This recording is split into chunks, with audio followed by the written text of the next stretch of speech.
Stuck in a rut? Find your way out at motionvfx.com.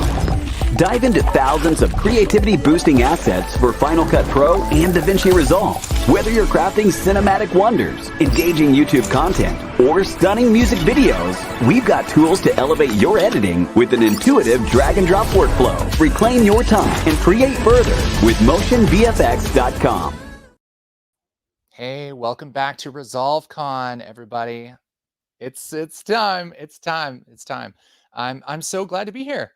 And hey, did you know that we have some sponsors here? I want to say thanks to them. Blackmagic Design, DV Resolve, Action VFX, Motion VFX, Node Omniscope, Logic Keyboard, and Wipp templates. You guys are amazing. Thank you for making ResolveCon 2024 possible. Speaking of sponsors, we have some giveaways that we're going to be doing.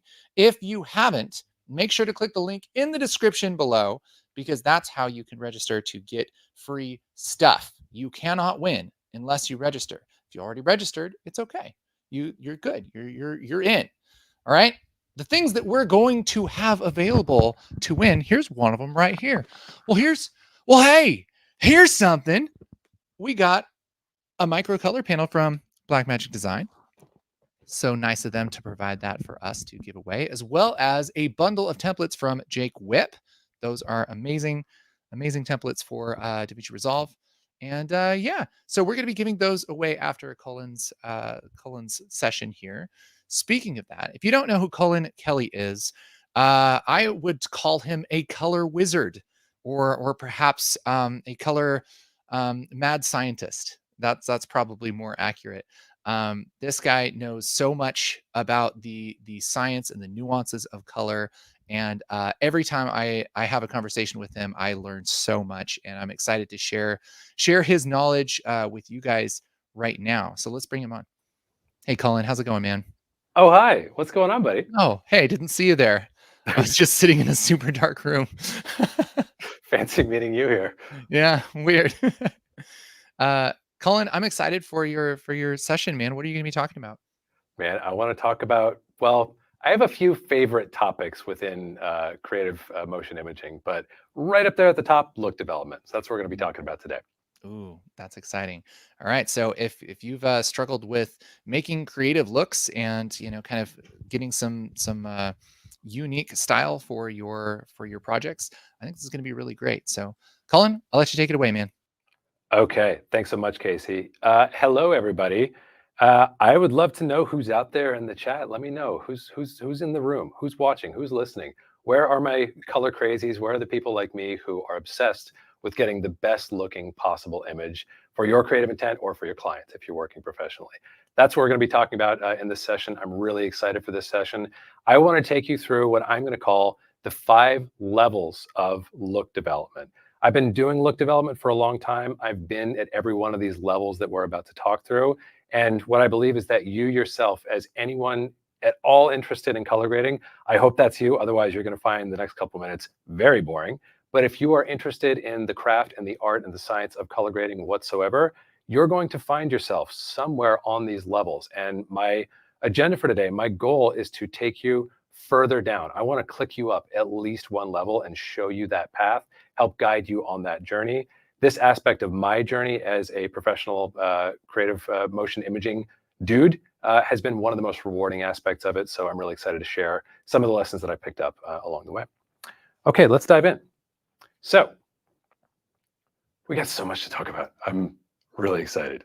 So let's just start with the basics here, guys, because look development is something that we all have an intuitive sense of, and we all are generally familiar with the idea of a look, but I mean something specific when I talk about a look, and I mean something much more specific than the way the image looks, right? Like when I first started getting exposed to color grading, we would talk about the look all the time, but the look was really just another term for what we do when we're color grading. I'm talking about something a little bit different. Specifically, when I talk about a look, I am talking about a macro level creative transform. Well, what in the heck does that mean? As I talk about in my book, The Colorist 10 Commandments, a macro level creative transform, a macro level transform of any sort is one that does not change shot by shot. In color grading, almost everything changes shot by shot. We set our exposure, we set our balance. We do all kinds of stuff that is tailored and specific to that shot. That's a superpower. That's something we can do with more precision and flexibility than ever before today in 2024. Look development is something a little bit different. Look development is defining the context, the pipeline, the overall journey of our images within which those color grading choices will sit. Okay, so let's just take a look at a couple of practical examples of what a look is. So we're going to be building up a look and looking at everything that we talk about today on some real world images here, and we're going to be starting from zero. So right now we're just looking at log state images to which I've done nothing at all. And I just want to give you guys a sense of what in the world I'm talking about when I talk about a look. Now, if you already know what I'm talking about when I talk about a look, that means you're a little bit further along these levels of look development than where we're starting here. Good for you. That's exciting. We're going to find new information, new aspects of the journey as we go along here. All right. But just to define what a look is real quick, let me just make sure my resolve is popping up for everybody. Okay, good. All right. So here's a couple looks I want to throw at you. Here's a look. And I'm going to kind of toggle up to a bigger frame of these so you can see it real easily. This look happens to be coming in the form of a LUT. You don't need to follow what's going on over here in the node graph right now. We're going to talk about those details in just a minute. But here's a look. Let me flip between this one and another one. Here's another look, very different. You can see difference in the vector scope. You can see difference in the image, completely different look. Here's another look, again, very different. And what I want to emphasize here, if you're watching this, you're maybe not familiar with this philosophy of a macro level creative transform, is these are not grades. This is not three different preparations of this image that I have made.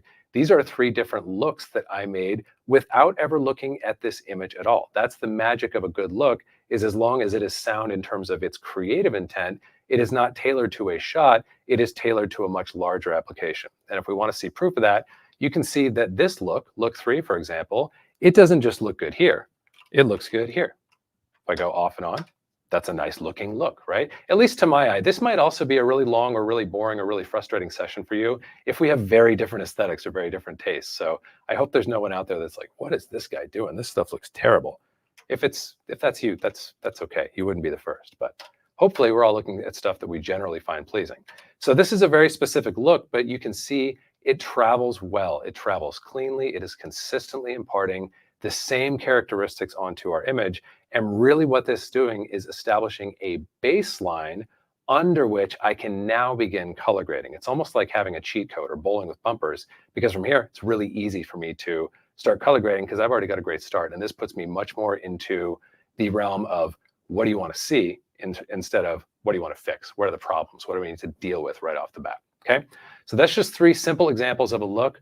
All 3 of these that I flipped through before, these are all going to travel really cleanly, really well, and they're going to give different starting points to the image, and they're going to allow all the images to kind of tie together and cohere into a common creative space before the color grading process even begins. That's what I'm talking about when I talk about a look, okay? So if that's a look, what is look development? Well, look development should be fairly intuitive if we now understand what a look is. Look development is the process by which we create our macro level creative transforms. And this is maybe the key thing to understand going into these 5 levels that we're going to start breaking down in just a moment. Look development is highly related to color grading because at the end of the day, we are determining how it is that we are going to render our image into its final state onto the screen, whether we are color grading or whether we are performing look development, right? So those seem highly related. They're both creative. They both involve getting the preferred rendering of our image, but they're also quite distinct. And the easiest distinction that I feel like I can make with between look development and color grading would be something like this. If we look at color grading, and let's just say I'm doing all this here at the timeline level of my node graph for now, for reasons that'll become clear in a minute. But let's just say I'm under this look and I now want to begin my color grading process. I kind of like this third one. Let's play with this for a minute. Now, any of my friends who follow me on YouTube or who've hung out with me for any period of time at all know what I'm about to do next. It's time for me to start grading. I've got color management. I've got a look in place. What are the very first 2 things that I'm going to do? I'm going to set my exposure and my contrast, right? So let's do a new serial node here. And I'm going to go to my HDR palette. And I'm first just going to spin my wheel and say, all right, where do I want my exposure to sit? Exposure, remember, is a creative parameter. Do I want to go down? Do I want to go up? Where do I want that to live? Next up, where do I want my contrast to live? Do I want to open up the low end of my primaries, maybe drop my gamma down, stretch my gain up? What do I want to do with my exposure and my contrast ratio? This is the very first thing. This is the most fundamental thing in color grading. I always talk about this as the source of truth, and this being a good chunk of the definition of what is ultimately going to make your grade work or not work. It's exposure and contrast, okay?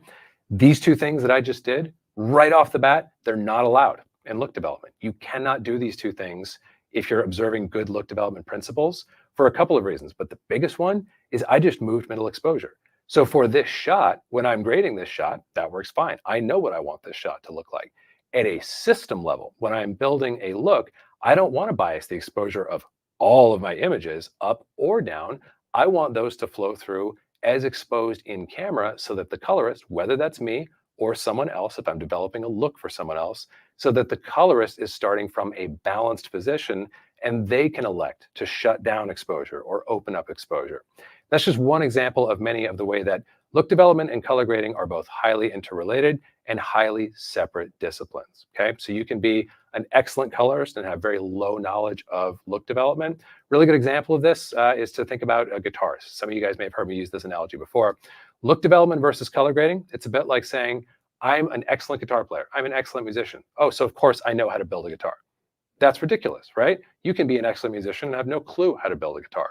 You can do both, but there's no guarantee you will be able to do both just because you can do one, okay? So I just want to start to sort of delineate look development and color grading as separate disciplines that are each worthy of study if we want to be the best possible motion imaging creative that we possibly can be, okay?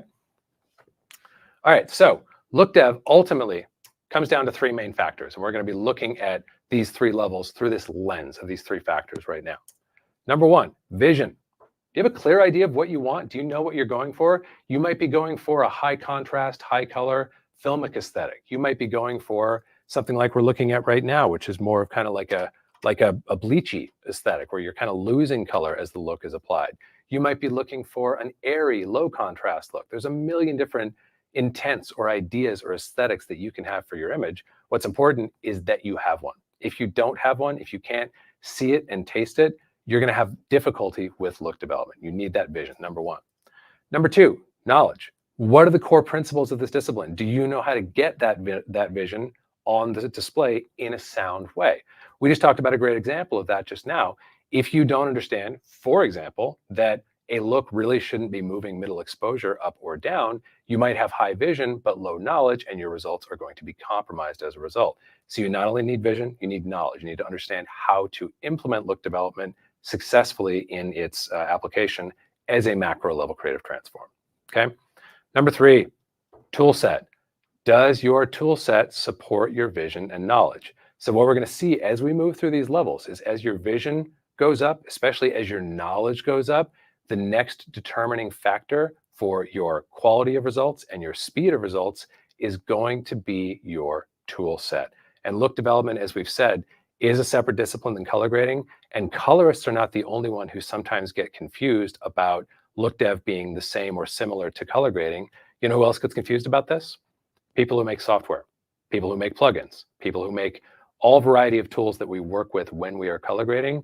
Too often these things all get lumped together into, that's just stuff that people do to make the image look pretty, but really look development needs a distinct, not only mindset and skill set, it needs a distinct tool set, okay? So that's what we're gonna be talking about. These are the three factors that are critical as we move through these levels of look development.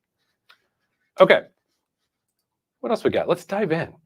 Last thing I'll say before we take a look at our actual levels is why you should care about this. Why should you care about these levels of look development?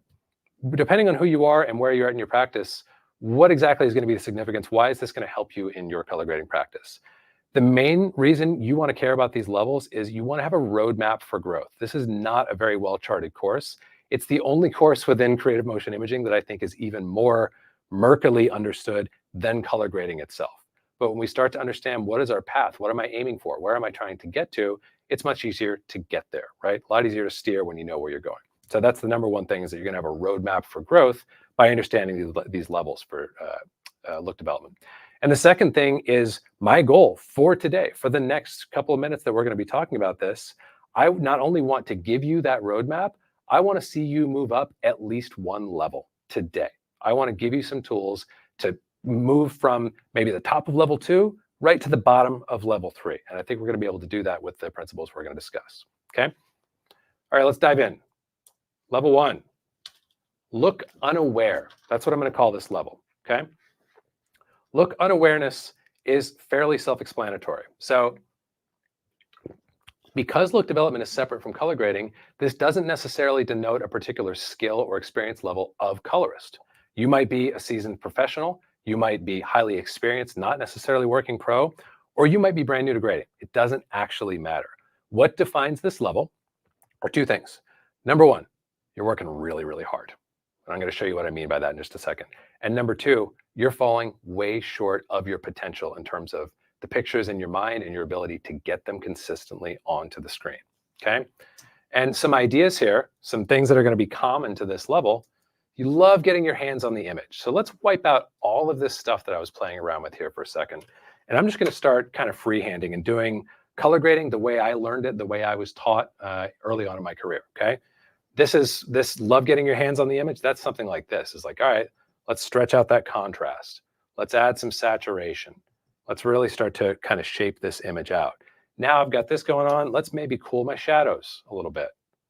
And I'm now going to warm my highlights and just really start to kind of build out my look, my entire grade, that is, with color correction tools.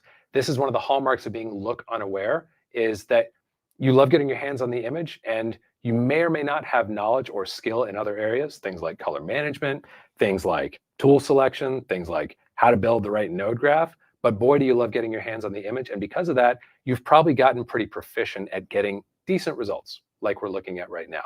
That's really what defines this level of look unawareness. Essentially, you're getting your looks by accident because there is no macro level creative transform in your process whatsoever. You're simply finding stuff that works and then aiming for it again and again and again. So in this specific shot right here, when I just said like, oh, let's maybe cool the shadows off a bit. Maybe you respond to that well, maybe your client responds to that well. And so you say, hey, let's stick with that. Now for the next 10 shots, 100 shots, 1,000 shots, you're just applying that same little cooling in the shadow and trying to hit your bullseye 1,000 times in a row. No shade thrown at this whatsoever. This is how I learned to color grade. I don't even regret learning this way because it made me really good with my hands and my eyes. But this is what it means to be look unaware. Okay. And a couple other signs that you're living at this level. Your grades are inconsistent. You're struggling with consistency, and you can see it because you've got a good eye. Usually you're like, okay, I feel like some of the time I'm getting to a good spot. Other times I'm really not able to get to a good spot. I don't know why. And in those cases, I don't exactly know how to get to a better spot. All right. Here's another one. I'm going to call it FOMO. Okay. When you're at this level, a really common itch or ache that you're going to have is like, I know something is missing. You can just feel it. It's one of the biggest things that drives us to Google color grading, blah, blah, blah, blah, blah on YouTube. Because we're like, wait, how are they getting those images? How are the big kids getting those images out of their movies? We can recognize there's something different in their Kung Fu than in ours. So what ends up happening is we're constantly looking for what we're lacking, what we're missing, what are we doing wrong? What tool are we using incorrectly? Is there some hack or tip that I can use with my color correction tools to get a better outcome? And what we often end up doing is finding videos that are designed to give us that quick fix sort of solution that's like, ooh, this is it. I finally found the secret. It works for a while until it doesn't work, or we get sick of it and we realize it's actually not that robust of a solution. And then we're on to looking for the next such solution without ever really addressing the core issue, which is that we are look unaware and we need to level up. Okay. Next one, we tend to get defensive about our approach here. And there's like a couple ways that this can go, but this defensiveness comes in phrases like, well, I just like to keep it simple. Ever heard that one before? Maybe you've said it before. I've said it before. I said it before I became more knowledgeable, before I started leveling up. That was kind of my defense mechanism, right? I'm old school. I love that one because that one is patently false. What I just did on that image in the scheme of creative motion imaging, that is a very new school thing that no color timer, no color grader who was involved in the mastering of some of my favorite movies prior to the last couple of decades would recognize whatsoever. So I'm old school. That's false on its face, but that's one that we hear a lot. Here's another one that I really like. Have you guys heard this one before? Don't be a lut bitch. You guys know that one? That one to me falls into this category as well of sort of disdaining that which we don't understand or don't understand how to properly use, and it keeps us stuck right at our current level, okay? So we want to find a way to skip the defensiveness and solve these issues and level up, okay? So let's talk about how we can level up from what I just did. How can we improve? How can we move along our journey of look development? Number one, get your color management fully dialed. You'll notice that I wasn't color managing my image at all. Let's start there. So if we go back into Resolve, this might be a recap for some of y'all. Some of y'all might be brand new ideas for. I'm going to reset this hack job that I just did, and I'm going to go ahead and turn on the color management that I've actually had kind of lurking in the background the whole time, okay? So a lot of the topics I'm going to talk about today, this is a good example, are things that I simply don't have time to do a dive on in the course of the time we have here today, but we do have dedicated dives on these topics on my channel, so I encourage you to go check that out if there are things that you're not clear on or you need to brush up on after our conversation today. So I've got all of my shots grouped by camera using Resolve's group function. Here at my group pre-clip level, I'm going to input map everything into my chosen working space of DaVinci Wide Gamut Intermediate, like so. And then here at my timeline level, I'm just going to turn on an output transform that's going to take me out to Rec 709 Gamma 2.4. Okay, so that's my foundation there. Now I've got my color management in place. Seems humble, seems simple, but I promise you this in and of itself is going to change the game for you, because now you don't have to get to a level baseline by hand, using your hands and using your eyes. You're doing that automatically. And by the way, I just applied this process not to this shot, but to every single shot in my timeline. Okay, very, very powerful thing. That's number one. Get that color management dialed in. And really, that's another way of saying start to respect process. With color grading, outcome is not the only thing. Process matters. Process matters for consistency. Process matters for your confidence. Process matters for your ability to make changes and respond fluidly to your own ideas or to ideas from your clients. Okay. Number two, start working with a well-built LUT. Okay. So well-built LUTs, full disclosure, are harder to come by than poorly built LUTs. But a couple really good examples are some LUTs that I make available for free to you guys that I'm going to show you some examples of right now. I'm going to go into my print film emulation folder here, and let's try out, first off, my Kodak 2383 LUT. This is designed to work within this pipeline that I've just learned to set up and respect, this DaVinci Wide Gamut Intermediate color management pipeline. And within this, I can now apply my creative look.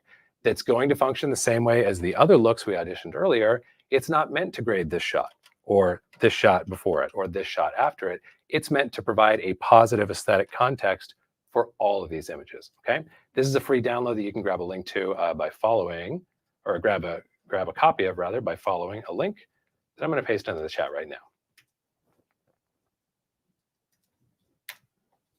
There you go.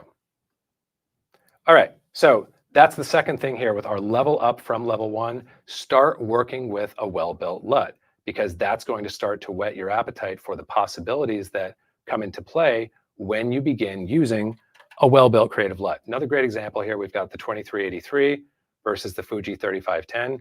Very different starting points, very different baselines for our image, both of which might be desirable or not desirable depending on your intent. But these are a great way to scratch the surface of what's possible to do well and do quickly and cleanly using a look and using a LUT. And by the way, without doing a full deep dive on this, you're going to have to take my word for it today. These LUTs are not just canned behaviors that I could easily recreate inside of Resolve. There's a lot of stuff going on in here that even with my skill level, I could not give you a one-to-one recreation of using Resolve native tools. And even the things I could give you an approximation of would take me a very, very long time, because as we're going to learn a little bit later on in this conversation, color correction tools make for very poor look development tools, just like look development tools make for very poor color correction tools. Okay, so that's your level up. If you're that level one person, if the stuff I was talking about when I was identifying level one resonates with you, here's your prescription. Get that color management dialed, start working with a well-built LUT, and what you're going to see is your practice will change. Your consistency is going to go up, your speed's going to go up, and your quality of results are going to go up. Okay, let's talk about level two.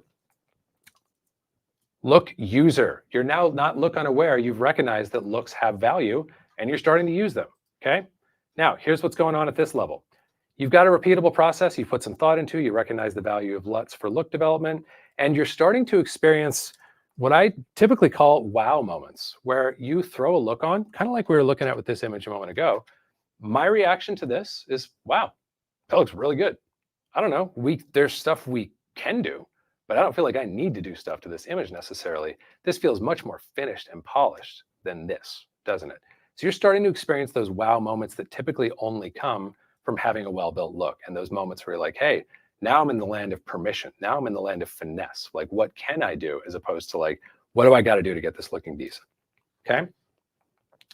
Another problem is starting to come up for you though. If you're now on level 2, you're starting to use LUTs, you are also starting to find LUTs that don't work so well. So here's a really good example here. Let's take a look at something.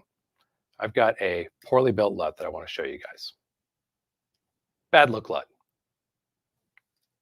Well, that actually doesn't look so bad, does it? That's kind of doing a nice thing to her blouse in particular. That's really nice.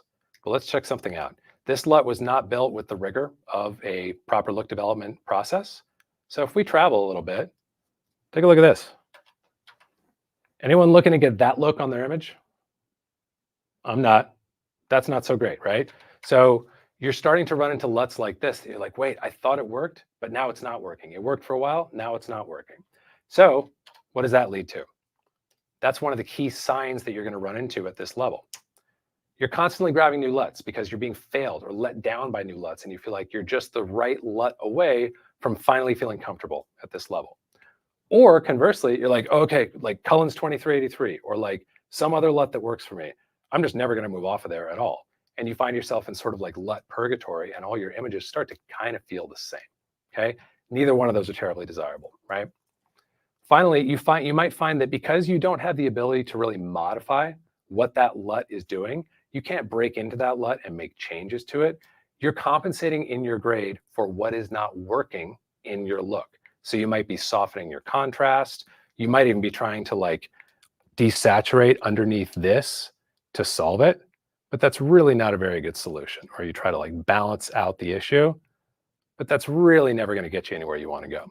But that's another sign that you're at this level, is you don't really have a path forward in terms of like, yeah, that might be a great starting point, but where do I go from here? Okay. So what do we do from here? What's our level up? Number 1, be choosy about your LUTs. Some of you guys may have heard me use this analogy before. I think about the LUTs that I keep in my LUT library, with the exception of this bad LUT that I just loaded for demonstration's sake today.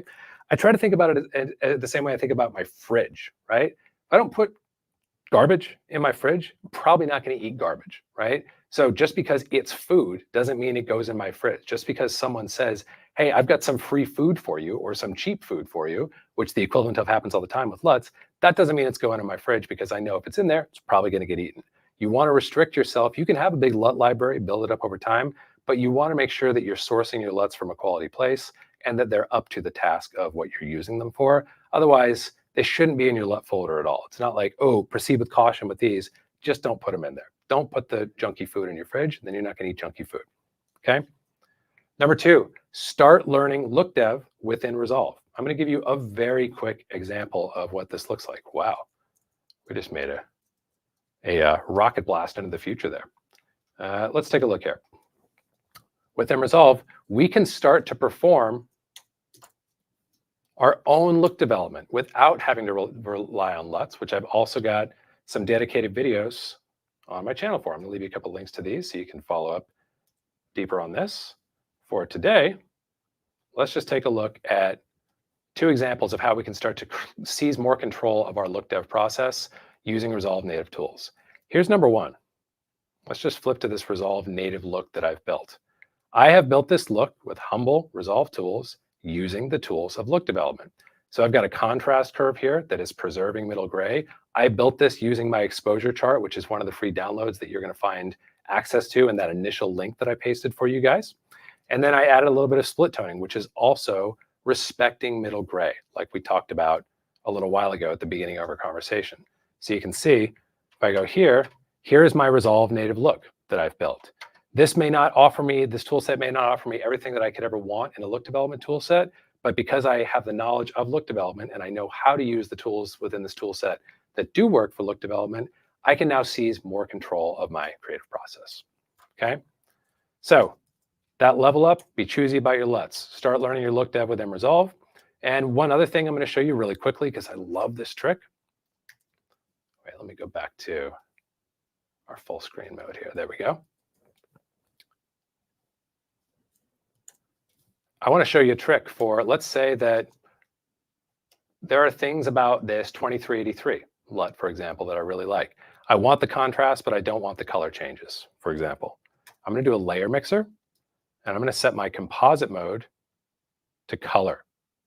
Okay, with that set like that, and with this on the bottom layer, now I'm only getting the contrast component of this LUT.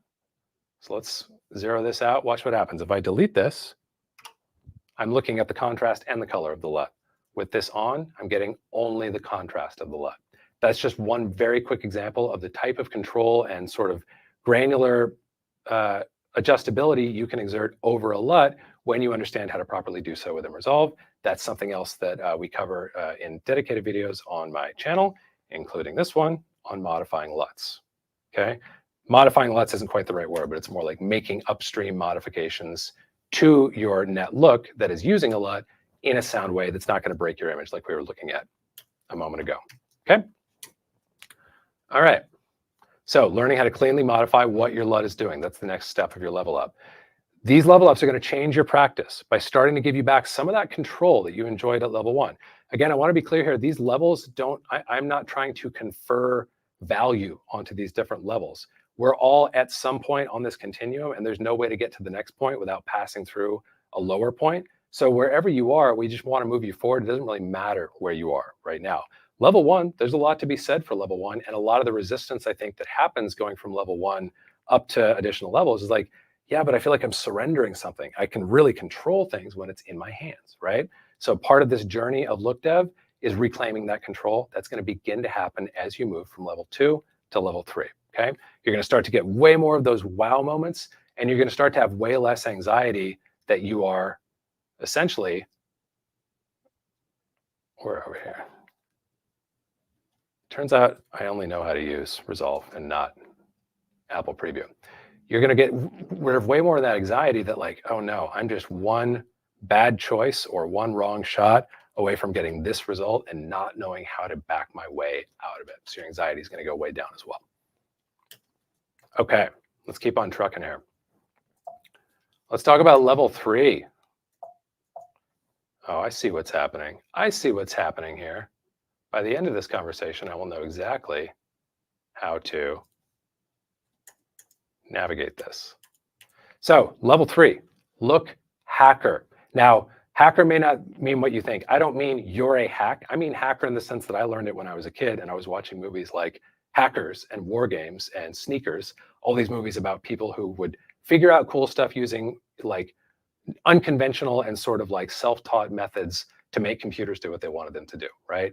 I liked to think of myself in the 90s as a hacker. I don't know if I really qualified for that title, but I certainly aspired to it.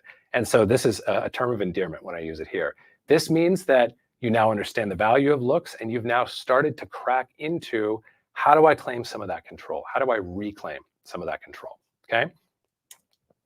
So what are kind of like the marks of this level? How do you know when you're at this level? So you're becoming more knowledgeable about look development. All right, you've started to do things like build your own Resolve native looks, like the example I just gave. You're applying that knowledge to getting more tailored looks for your project. Now you have a new problem. As your knowledge has grown, remember we talked about those 3 criteria, vision, knowledge, tool set. Your vision was probably decently high to begin with. Your knowledge has started to build. The thing that's lagging behind is your tool set. You're using a tool set that really was not meant for what you're using it for. Okay, so your knowledge is lagging behind and you regularly find there are things that you want to achieve in your look that your tool set will not allow for. Quick example of that. Let's go back to this Resolve native look that I built. And let's take a look at, wow, that's a vibe. Let's take a look at this shot here. I've got a LUT that I prepared that does a very specific thing that I really, really like of saturating just low saturations. So watch image and vector scope when I apply this. So you can see like this red that represents these washing machines here. not really changing much at all when I flip this off and on. But if I go full screen on this, take a look at my skin tones. Those are really, really waking up. Like low, medium saturations are really waking up, while high saturations aren't really being affected at all. Now, let's grab a still of this and just do our best using Resolve native tools to get this effect. I'm just going to crank my saturation knob here. Very different result, right? So here's where I was a moment ago with that LUT. Here's where I am now. You can see in order to get my skin tone anywhere near what I had a moment ago, I've got to completely blow up those washing machines back there, right? It's a great example of knowing you want this, but unless you have a LUT that does this, or even if you have a LUT that does this, but you want control over the way or the intensity of what that LUT is doing, you really don't have the ability to recreate that very easily using your color correction tools, okay? So that's one really good example of knowledge now starting to outpace tool set, right? So signs are at this level. Number one, a lingering itch from level one. You still want more of that control. You're still not getting that control that you really felt most strongly when you were all the way back at level one, right? Number two, your node stacks are getting kind of complicated. You can take my word for it that if you go through some of those recommended videos that I shared with you a moment ago, you're going to start Frankensteining some pretty crazy stuff together that might work, but it's going to start to get difficult to navigate, and especially difficult to navigate quickly, which is where you're going to go next. You're going to have a tough time refining or modifying your look, especially if you're working with other people like I do. If you're working with clients or even just other collaborators, it's going to be a tough go if they say, hey, we want to add a little bit more of that cool push in the shadows, or we want that cool push in the shadows to be a bit more greeny than it is right now. It's a little too bluey right now. Making those type of refinements, it's going to take you a second to figure out, okay, where am I even introducing that and how do I modify it? It's not going to be that easy for you to do, okay? So those are some of the signs and the pain points you're going to experience at this level of the look development journey, okay? So what's the level up? Number one, we want to start exploring hands-on tools and techniques that can help you create the ingredients of a look. And the cool thing, also the overwhelming thing, as we're going to talk about in just a moment, there are more tools available for this than ever. Many are available in the form of built-in or third-party plugins or DCTLs that you can download. We're in this like crazy DCTL renaissance for color grading, in case anyone hasn't noticed. And your level up is to at least start exploring those other tools and techniques, those hands-on ways of getting the look that you want that may not be possible or possible to achieve quickly using Resolve native tools. Or if your knowledge gets high enough, it may actually be able to devise creative solutions to your tool set limitation. Let me give you a quick example of that. Some of you guys may have seen me use this trick here before. So essentially what I want to try to do here is recreate this type of film sat that I'm getting with this LUT here natively inside Resolve. Some of y'all may have seen me do a version of this before. I'm going to flip my color space of this node into HSV. I'm going to set my channels to 1 and 2 only. Again, if I'm going too fast for you, all of this stuff is broken down in much more depth on my channel. But essentially, because I've moved into HSV and I'm only modifying channel 2, which is the S of HSV, stands for saturation, I can now do a custom saturation curve. So if I start to grab for what my friend Steve Yedlin calls the belly of my colors and boost those up, and then I create a control point like so, I can begin to approximate what I was getting with this LUT, okay?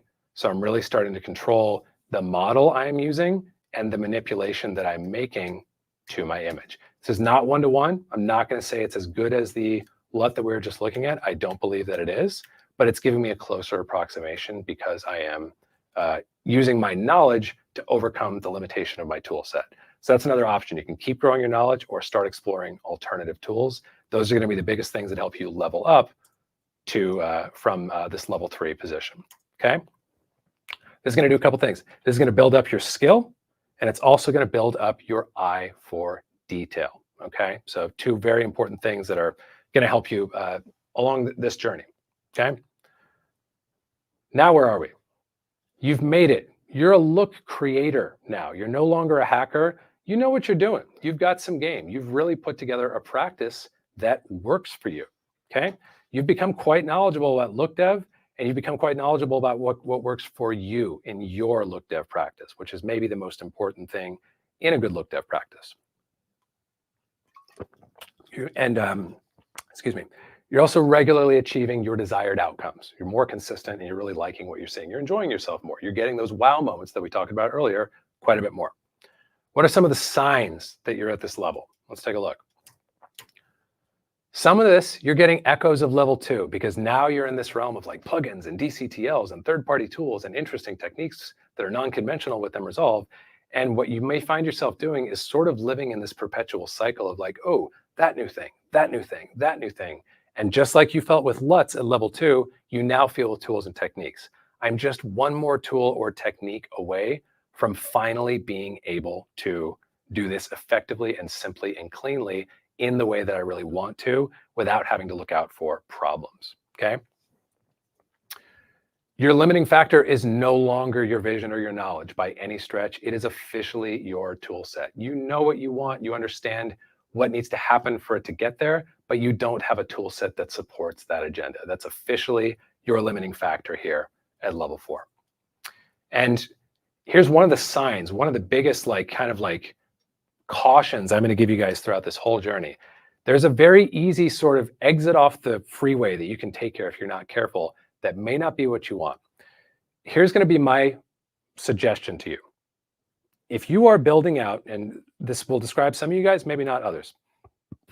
If you have a big complicated node graph of one or more DCTLs, one or more plugins, one or more LUTs that you're modifying and tailoring and manipulating and using all kinds of tools and techniques to produce a look that you like from a fairly complex or multi-ingredient recipe, you've really taken an unintended detour into tool developer, because that particular combination of those things that you've put together, fault is that? It's your fault. That makes you a tool developer. If you are just as focused on ensuring that the tool behaves as ensuring that the tool produces what you want, you're no longer a look creator, you are a tool developer.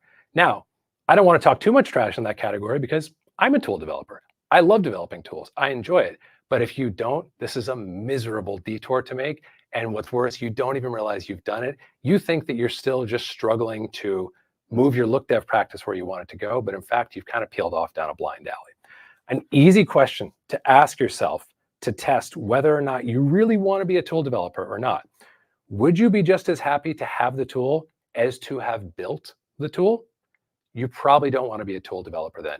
And I want to be clear here, having built the tool versus just having the tool, there is not creative superiority in one category versus the other. It's just different. So you don't need to have built the tool to be creatively successful with a great tool set. You have just as much creative ownership and authorship as if you built the tool. So if you don't actually enjoy that process of building the tool, you're going to run into problems, or you're going to have a tough time because it's tedious work that if you don't enjoy it, it's no fun. Okay, so let's talk about the level up here. This is how we're going to get to this final level. So if that final level is not tool developer, what is it? It's look developer. You are a look developer, and that means you've finally gotten to this point where you have high vision, high knowledge, and a well-suited tool set. Okay, so you want to use a single purpose-built tool set, number one.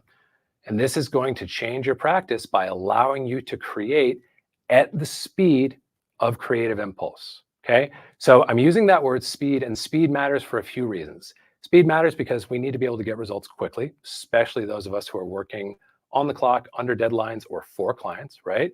But it's not just about efficiency. It's about the way creative impulse comes and goes. You need to be able to get your creative impulse on the page, as it were, get the paint on the canvas as quickly as you possibly can before the idea flies away, because that's what creative ideas do, don't they? They come and then they go. And if you haven't captured it, gotten that paint on the canvas in the time that it was there, it may just be gone, right? So that's one of the two aspects of the speed of creative impulse. Yeah, we want to be fast, but we also need to be able to capture our best ideas, even if they come and go quite quickly, okay? So level 5, look developer. I want to take just a last couple minutes here to talk about what this looks like to be a look developer. I'm going to be straight with you guys. The number one challenge of rising to this level is getting that tool set built up to where your vision and your knowledge are.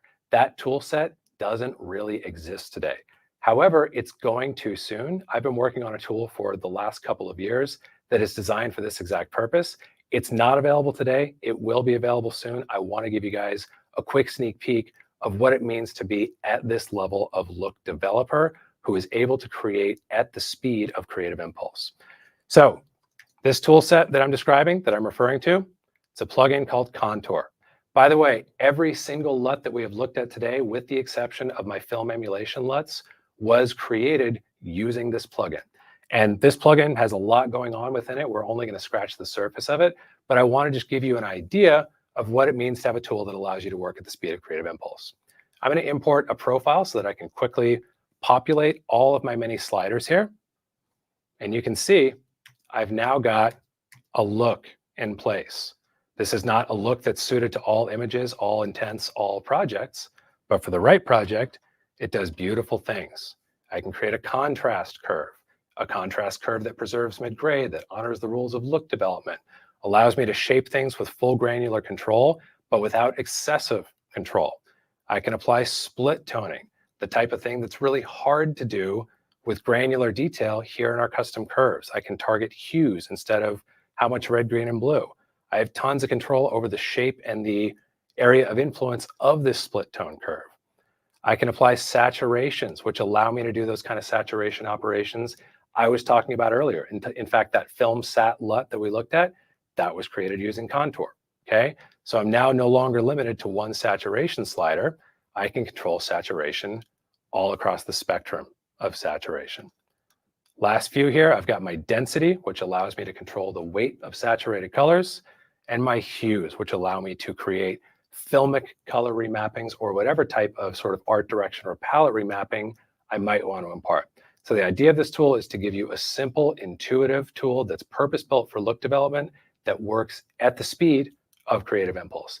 Like I said, this is not available today. However, if you end up wanting to grab any of the cool tools that we've talked about leading up to this point, my film emulation LUTs, my other colorist tools, that's going to automatically put you on my mailing list, which means you're going to be the first to know when we do announce this tool and make it available. So if this looks interesting and you're also interested in some of those other tools or LUTs that we talked about, make sure you grab one of those so you'll be the first to know, and then you can check it out for yourselves.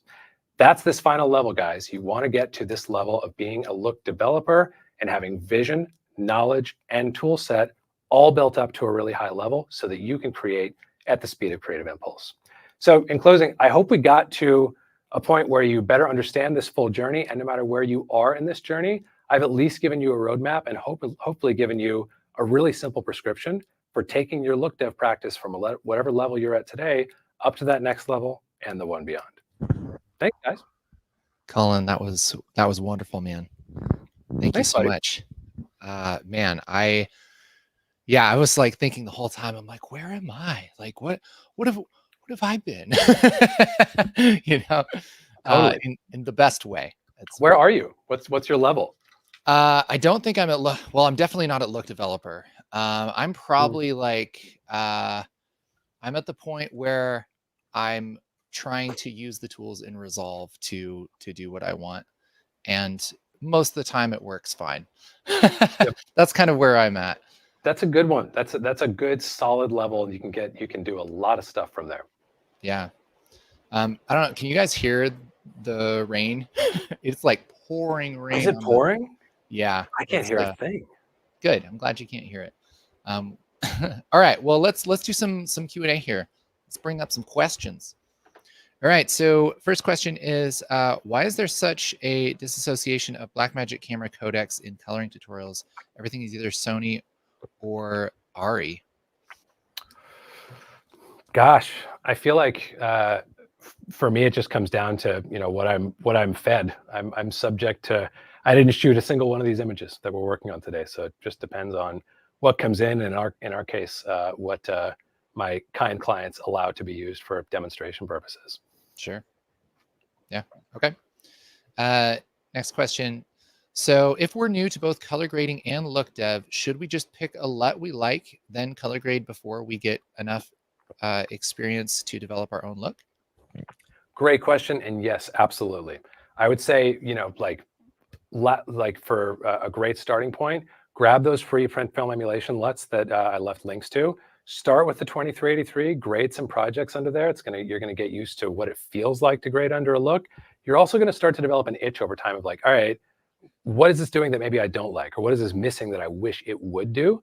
And then you can really start saying like, all right, is there another look that does that? Maybe Cullen's 3510, maybe some of the other LUTs that I've made available in the past, maybe other LUTs that are out there in the wild. You just want to be careful that, like I said, you're putting good food in your fridge. So make sure that you're sourcing those from reputable places and that they are intended to do what you are looking for.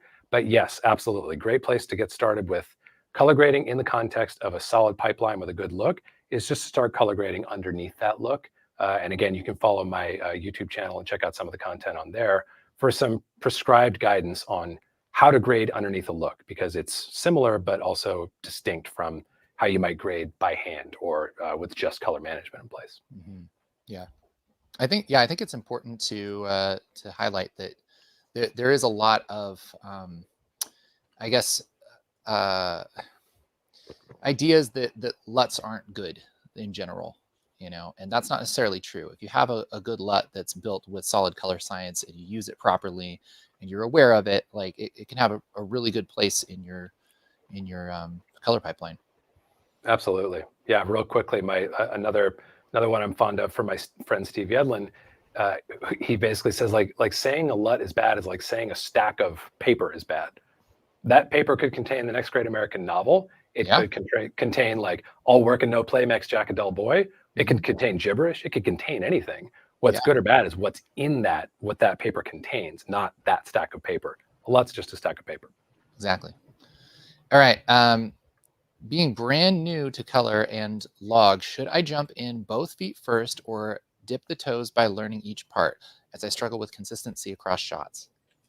Jump in both feet first, buddy. I promise the water is beautiful over here. You're going to level up so fast if you don't have to unlearn stuff like I did and like so many of us did. Just start over there. Everything makes more sense. Everything is much more intuitive. You're going to have a blast. Yeah.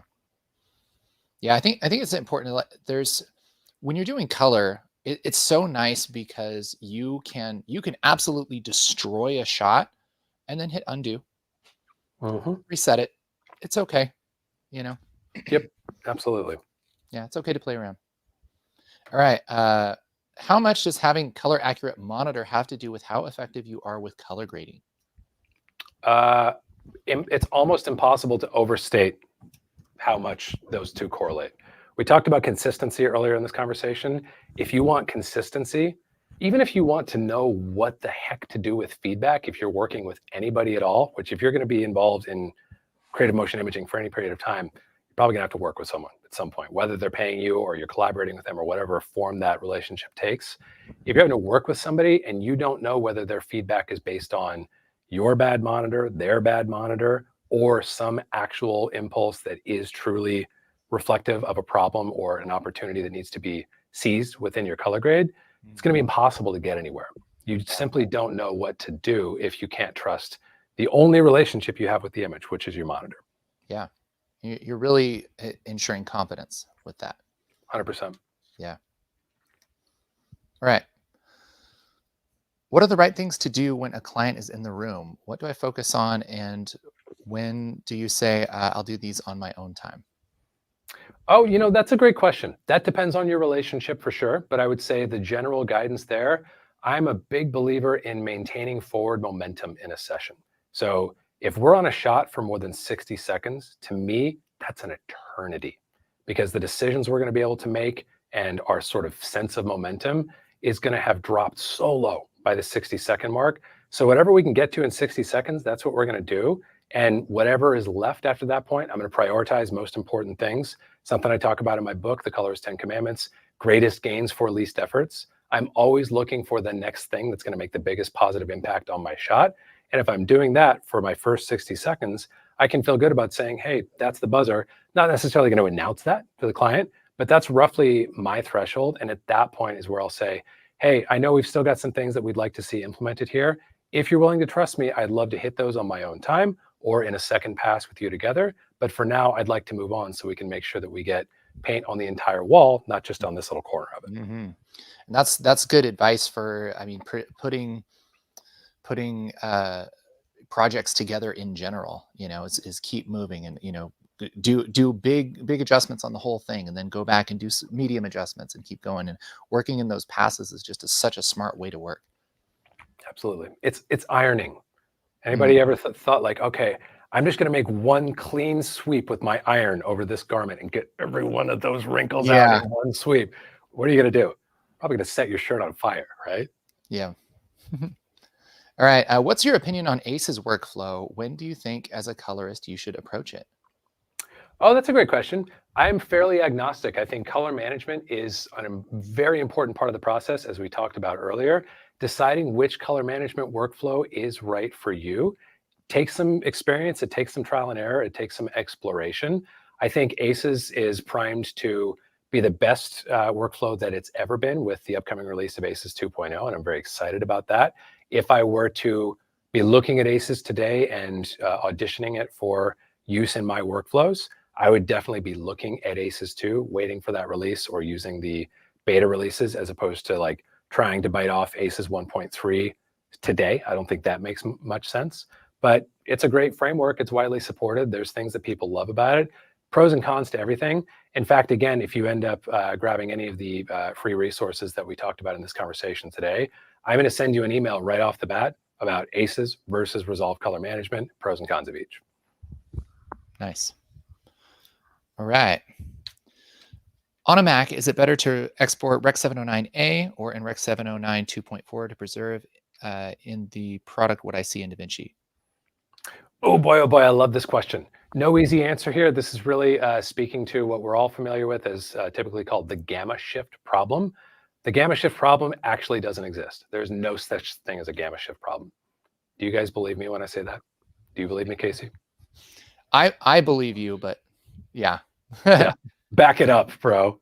When I say there's no such thing as a gamma shift problem, what I mean is there's like, I actually have indexed these, okay? There are no less than 24 gamma shift problems, which have nothing to do with each other. It can be caused by all kinds of issues. The gamma shift problem is not one problem to be solved. So prescribing one solution, such as always use Rec 709A, is not sufficient. Here's what I would say. The most common cause of the gamma shift problem, and the thing that you must have in order to even begin solving the gamma shift problem, or even identifying if you actually have a gamma shift problem, number one thing that you need is an accurate monitor, to go back to that question earlier. If you don't have an accurate monitor, you don't know if the gamma shift that you're seeing has to do with your inaccurate monitor and then looking at it on a different display that's actually a more accurate reproduction of your image, or the other way around. So that's like the number one bare minimum entry. Don't even try solving it unless you have confidence you're looking at an accurate image. Have an accurate reference monitor that you are sending a signal to via a sane path. And then from there, you can start to look at specific symptoms in specific scenarios and how to solve for those specific scenarios. But the number one thing to understand and accept is about the gamma shift problem is there is no one gamma shift problem. That can be overwhelming, but it's actually much nicer when you're like, okay, I don't need to keep looking in vain for this solution and wondering why no one's posted a video about it. There is no such one problem. Mm-hmm. It was a dark day when I realized that when I color graded stuff, that it's going to look different on every monitor, and that there was no way to fix that. And I just had to accept that the world is a cold, dark place. Yeah, the world's a twisted place. Yeah. Yep. Yeah, that was a rough day. We're here for you, buddy. All right, we have time for maybe like one or two more. What method do you use if you need to maintain the real life color of a product while applying a look to your project? Ooh, I love this question. Okay. I'm gonna try to give you the succinct. I feel like we could do a full session on this question. I'm sure. Yeah. I'm going to try to give you the succinct version of it.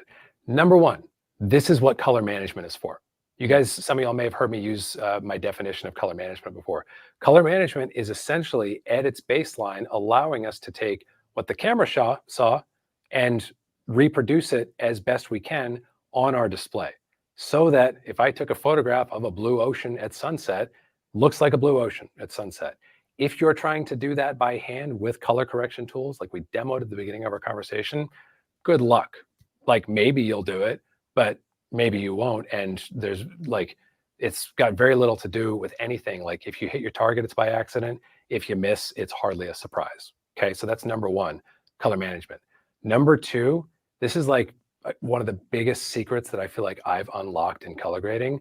9 out of 10 times, especially if you're getting that feedback from someone else, I just want it to look like real life. That's a question that you need to probe further. Like, cool, what did it look like to you? What do you want it to look like? Were you even there when this was shot? If not, how did you know what real life is? Yeah, 100%. Most of the time, that is shorthand for, I want it to look different.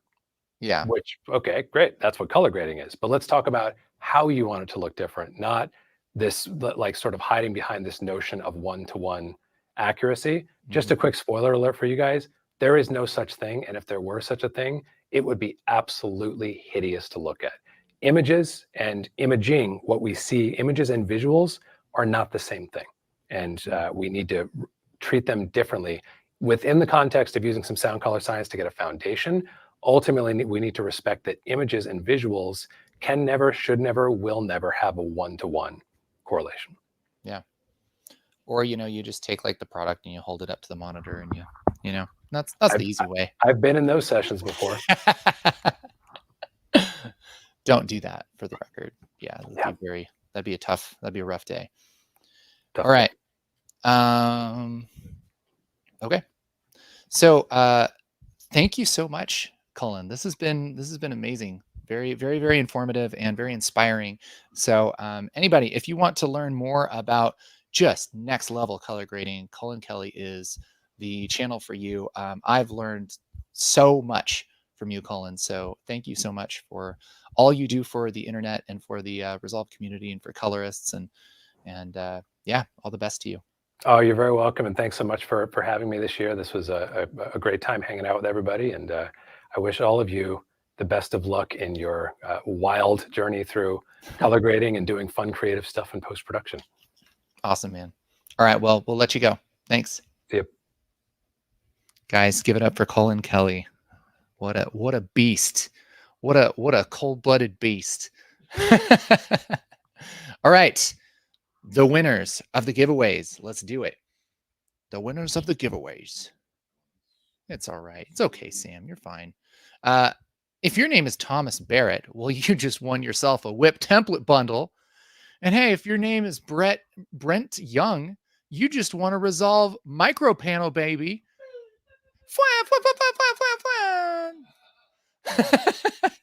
Congratulations, you guys. I'm so glad that you get those awesome things. We are going to be giving away just a couple more delicious and tasty treats. That's going to be after my session here in a little bit. If you want awesome free stuff, make sure to click the link in the description. If you haven't done that, if you haven't registered, you can't win. If you haven't registered, you can't win. Okay.